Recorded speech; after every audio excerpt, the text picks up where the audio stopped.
Hi, this is Mike Nigami, Lean Sigma Black Belt. I'm reading this book, The 7 Habits of Highly Effective People by Stephen Covey. Today, I would like to talk about the principles of personal management from this book. When people are born, frankly speaking, this world is unequal, isn't it? However, all human beings are born equally with the same general lifespan. All differences other than time, for example, from which country, rich family or not, or healthy or not, are manageable by each people's efforts.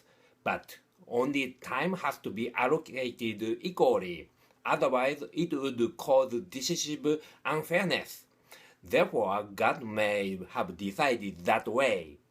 Since we have limited time, it's most important to prioritize our actions.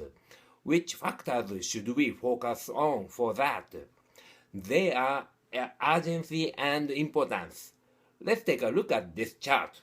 By using these two factors, we can classify our actions into four quadrants: urgent and important, not urgent but important, urgent but not important, and neither urgent nor important.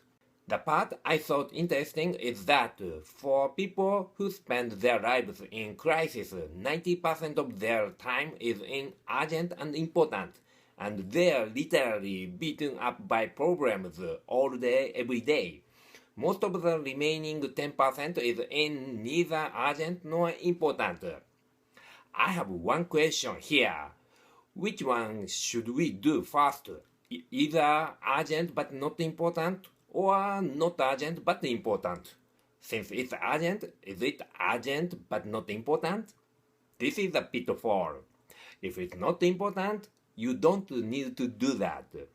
He calls not urgent but important quadrant 2 and the heart of effective personal management. What kind of actions belong to this category? It includes things like building relationships, writing a personal mission statement, long-range planning, exercising, preventive maintenance, preparation. You may have some experience about this. These tend to be postponed. If you neglect these actions, many problems will occur later on. Then they will become urgent and important. Conversely, if you focus on quadrant 2, you can be thinking ahead, working on the roots, doing the preventive things.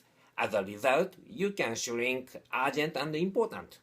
Since you can spend more time on quadrant 2, successful people will succeed more, and the others continue their lives dominated by urgent and important.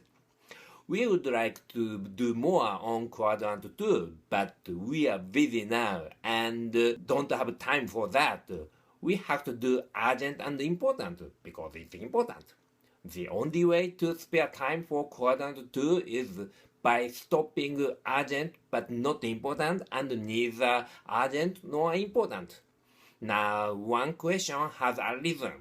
How can we measure the degree of importance? I drew this diagram. These days, there are numerous options to choose around us. You can measure importance only if you have a clear purpose and goal in your life. If you have those options that relate to those directions become more important. Furthermore, Stephen says, if your purpose and goal in your life become your burning desire, you can say no easily to options that are not important. Then you can spend more time on quadrant 2. Therefore, it's very effective to make a mission statement and long-range life plan. He also strongly recommends to make your life's weekly rhythm. Make a weekly plan and execute it. Then review the week and make a new week's plan. By doing this, you can spend your life focused on quadrant 2. Today's theme was about our time management from the 7 Habits book. Thank you very much for viewing. If you like my videos, please click the subscribe button. Also, click and watch my other related videos.